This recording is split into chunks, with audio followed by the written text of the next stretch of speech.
Hey everyone, Patrick Farber with Umpire Classroom. This video I'm going to share with you today is a video I made over a year ago now regarding substitutions, managing a lineup card, the DH, and the player DH. It's one of the first videos I ever made, so the quality of it might not be the best visually at times, but the content's still great. I think it'll still be really helpful for y'all, so I wanted to add it here to my new channel. So hope you enjoy.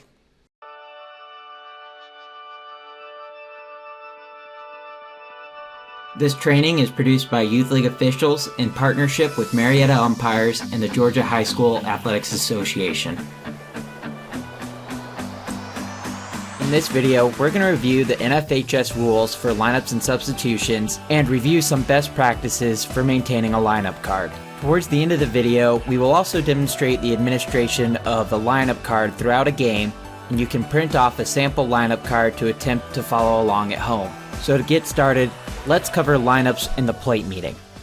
The plate meeting is a pretty iconic part of any baseball game, but most people don't know how it is covered in the NFHS rules. While I won't cover how to run a plate meeting in this video, I do want to point out Rule 2, Section 10, Article 2 does provide a list of responsibilities for what it calls a pregame conference involving the umpires and the head coaches. The main requirements are to exchange and check lineup cards, discuss ground rules, ask coaches if their players are properly equipped, and to cover good sporting behavior. Another point of emphasis for GHSA umpires is to ask who the game administrator is and confirm they have a lightning detector. When reviewing the lineup card at the plate meeting, you'll need to do the following. Record the game manager with the lightning detector, determine and confirm with the coach which of the 3 DH options the team is using, either no designated hitter, 10 starting players with a designated hitter, or the player DH. Also, you should confirm that all eligible substitutes are listed on the lineup card and check for obvious errors including duplicated numbers, players with the same name, the wrong number of starting players, or no pitcher listed. Next, let's practice with a sample lineup to experience the steps required of reviewing a lineup at the plate meeting. First, we should record the game manager who has the lightning detector at the top of the lineup card. Next, we should review the starting lineup and the DH option selected by the coach. This lineup has 10 players listed, so we should confirm with the coach he or she wants to use a traditional DH. After this, we should clarify who the DH is hitting for by denoting it on the lineup. An easy way to do this is by adding brackets between the player the DH is hitting for and the DH. Finally, we should confirm all substitutes are listed on the lineup. A common mistake is that the starters be listed among the subs. These players should be crossed off to start as they are already in the game. When the lineup card given to you includes the starters listed among the eligible substitutes, you should give the card back to the head coach and have them cross off the starters from the substitutes available list. We do not have any duplicated names on this lineup, and a pitcher is listed among the starters. We do have a numbering error, as 2 28s are listed on the lineup, and we should clarify this error with the coach. After this, our lineup is ready to go.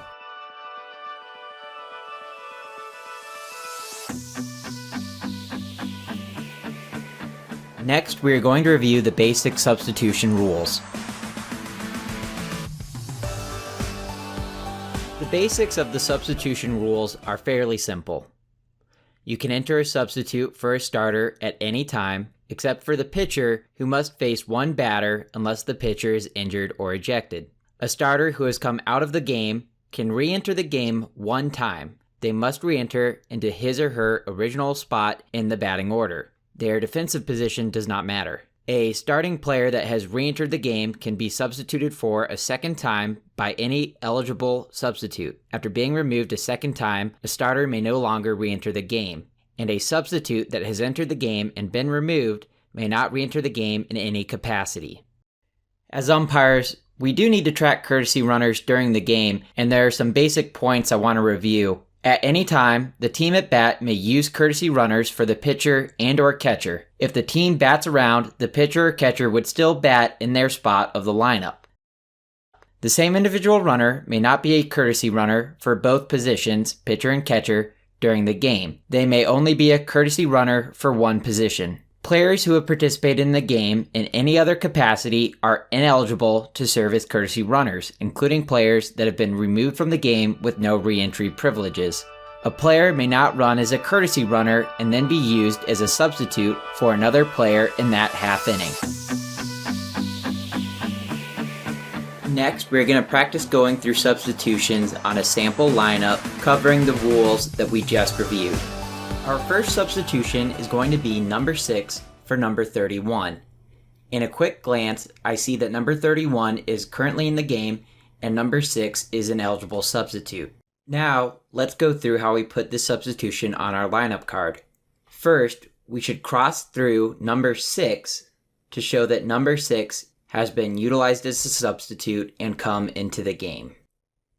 Next, put the substitute's number 6, on the substitution line for the player he is entering the game for. Circling the number 6 shows that this is where a sub entered the game. After, cross out 31 to show that they are no longer in the game. Next, number 31 re-enters the game. First, we need to confirm that number 31 was a starter, and they have not used their re-entry privileges. We know they have not because their number is not circled. A starter is dashed when they are originally removed from the game. When they re-enter, their number is circled. We also need to make sure a returning starter goes back into the place they started in the lineup. That would be for number 6. Now, to show the substitution, we need to cross out number 6 to show they are out of the game. Next, write 31 to show number 31 has returned as a starter. Then, circle 31 in the starting lineup to show this starter has used their re-entry privileges. Now let's substitute number 10 for number 31. We see number 10 is listed as an available sub, so we cross through their listing as a sub and enter their number for 31. Because they are a sub entering, we will circle that number. Then we cross through 31 in the starter and substitute columns to show they are now out of the game and cannot re-enter.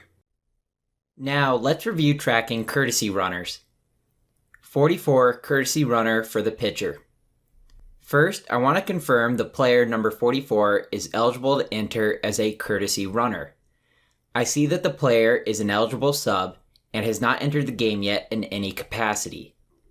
I will add a dot by their name to show they have now served as a pinch runner. Next, on the back of the lineup card, we add this table. On it, I can track important information such as courtesy runners for the pitcher, courtesy runners for the catcher, defensive conferences, and offensive conferences. Since number 44 is coming in to courtesy run for the pitcher, I add 44 in the CR1 column. This is important because number 44 will not be able to be a courtesy runner for the catcher, but could return as a courtesy runner for the pitcher. Now, number 9 courtesy runner for the catcher. Again, we start by confirming number 9 still has not participated and is an eligible sub. We see no dash through his name to signal he entered the game, and no dot by his name, so we know he has not been a courtesy runner either. Now, we flip over the lineup card and enter him as a courtesy runner for the catcher. While we're here, I briefly want to explain how we use the other columns on this table. For offensive conferences, we simply record the player number over the inning. In this example, the offensive conference was with batter number 9 in the second inning.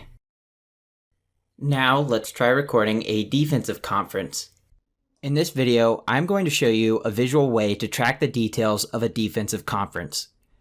You personally can track defensive conferences however you prefer, but remember it is important to have some details on when they happen in case a coach wants to dispute the number of conferences they have used. Some of the most important details to track are the inning number, number of outs, and the number of the batter. Now let me show you how I track visits in a game visually. First, we should draw a diamond. After this, label where runners are on base. In this example, it is runners on first and second. Then, record the inning. This is the top of the second. and record the number of outs, the number of the batter, and the score. So now let's try reading a visit while it is being recorded. First, in this example, we know there are runners on second and third. Next, we know it is the top of the fourth and that there is one out. Then we also know the score is 4-2 and the batter is number 2. Clear tracking of this information is extremely valuable in the situation that your game is suspended due to rain. Making sure this can be easily read by any umpire will make it a lot easier should another umpire crew have to pick up your game. Now let's talk about the recording process. When the coach calls time to visit his defensive team, you should start recording all of these details. In this third example, you have a runner on second in the top of the 7th inning with 2 outs, a game tied at 4 runs, and batter number 3. But what do you do now if the coach decides to make a pitching change? In this case, it would not be a visit. So simply stripe through the diamond you made and record the new pitcher entering the game.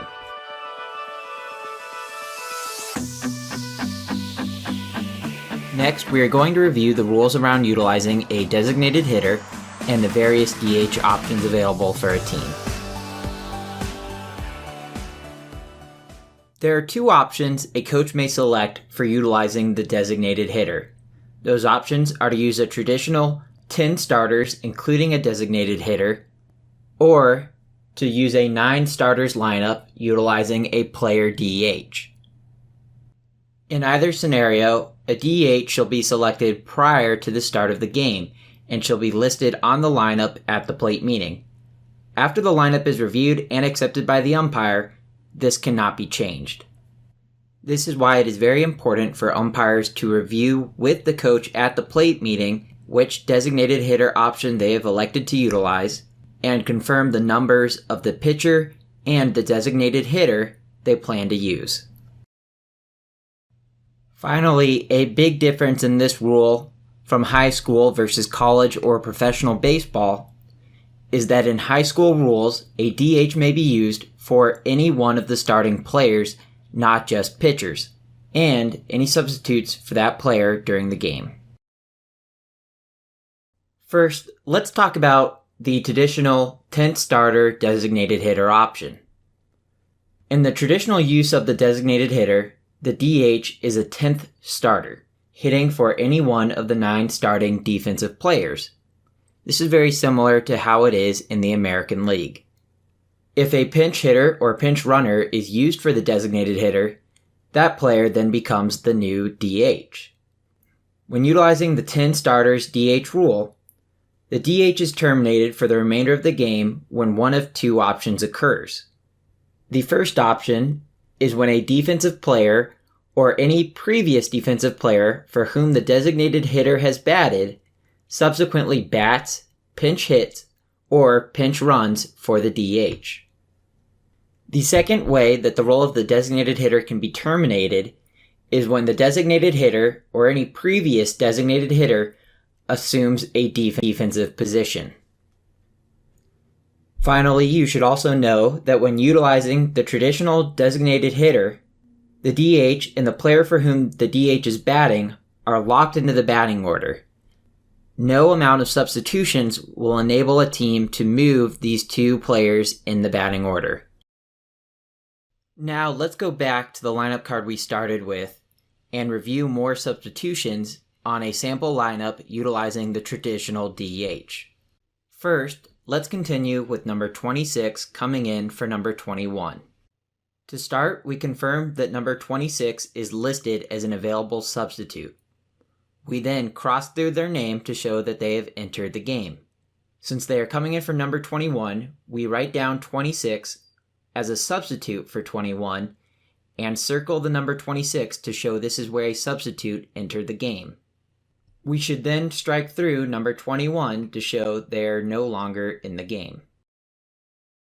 Next, we will have number 9 come in for 17. As always, we should first check that number 9 is still an eligible sub to come into the game.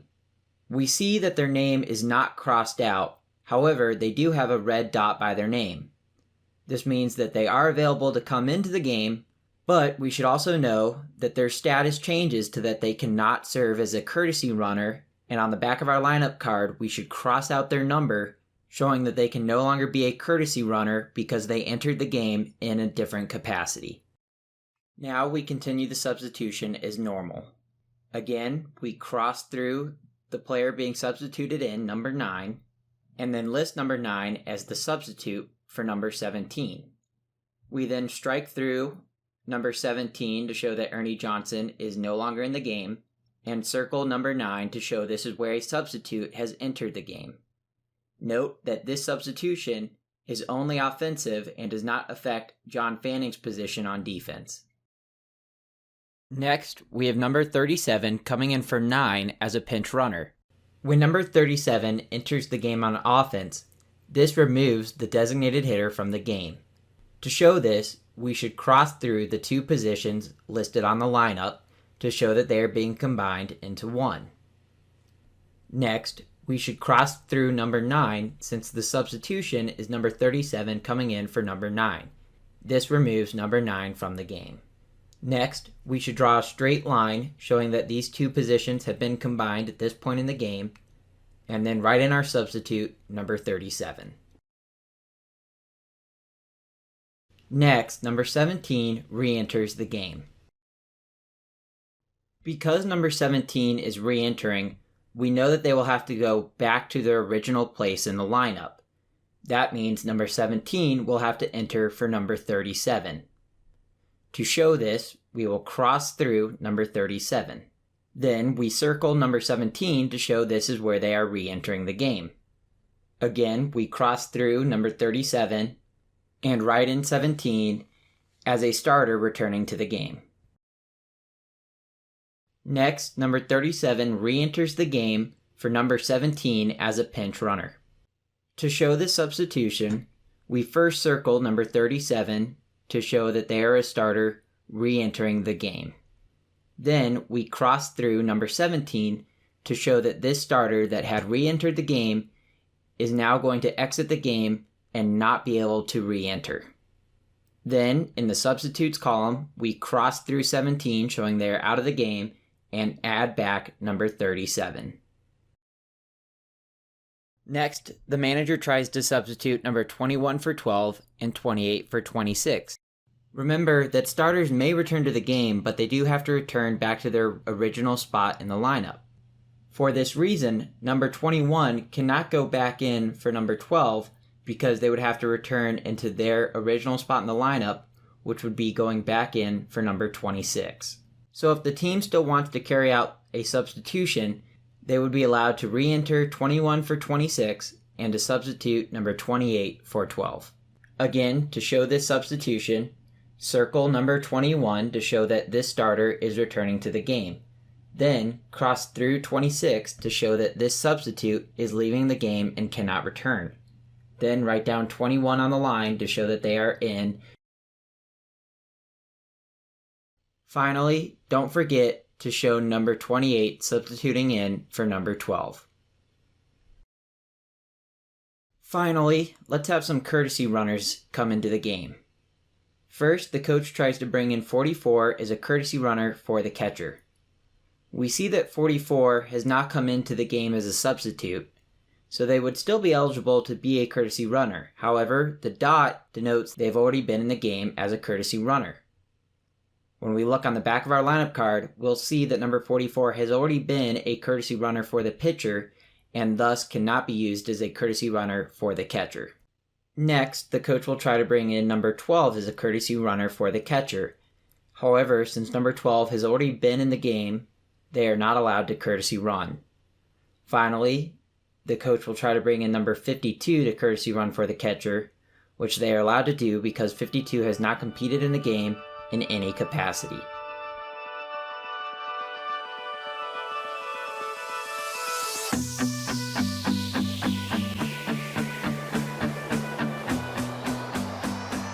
Now let's talk about the player DH. When utilizing the player DH, the designated hitter may be any of the starting defensive players. In this manner, the starting defensive player has 2 positions, the defensive player and the designated hitter. The role of the defensive player may be substituted for by any legal substitute. The original player DH may re-enter defensively one time. The role of the DH is terminated when a substitute or former substitute for the defensive role participates on offense, or when the starting defensive player DH is substituted for either as a hitter or a runner. A common reason for a team to utilize this version of the DH is when they have a starting pitcher that is also one of their best offensive players. This rule enables them to keep that player in the game on offense even after they have to pull them off of the mound. Now let's try managing a lineup with a player DH. First, I like to bracket the player DH and enter defensive role at the bottom of the lineup. This visually allows me to see the difference between the player in the batting order and the defensive player.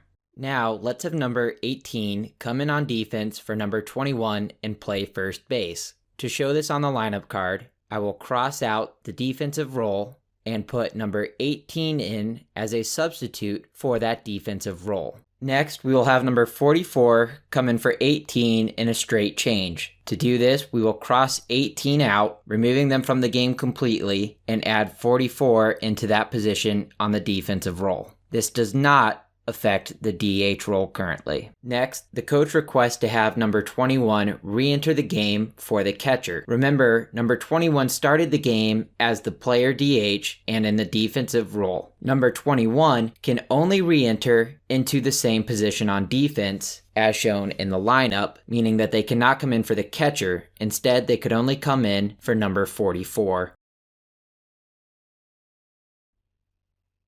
Finally, number 29 comes in for 21 to hit. When utilizing the player DH, if the original DH batter is removed from the game on offense, they must be removed from the game on defense as well. This takes 21 out of the game with no re-entry privileges and puts number 29 in at the same spot in the offensive lineup and also into the defensive role, removing the DH entirely and combining it into one player. Let's do one more sample with the player DH. First, number 18 comes into pitch for number 21. This is a defensive substitution, but number 21 will stay in his role offensively in the batting order. Next, 44 comes in for 18 to pitch. This substitution removes number 18 from the game permanently without the ability to re-enter. Next, number 52 comes into the game to pinch run for number 21. This affects number 21's position in the offensive lineup by removing them, and because when utilizing the player DH, no other player on that team can serve as the DH, this removes the separate defensive role and combines them into one position defensively and in the offensive lineup. This means that number 44 is also removed from the game.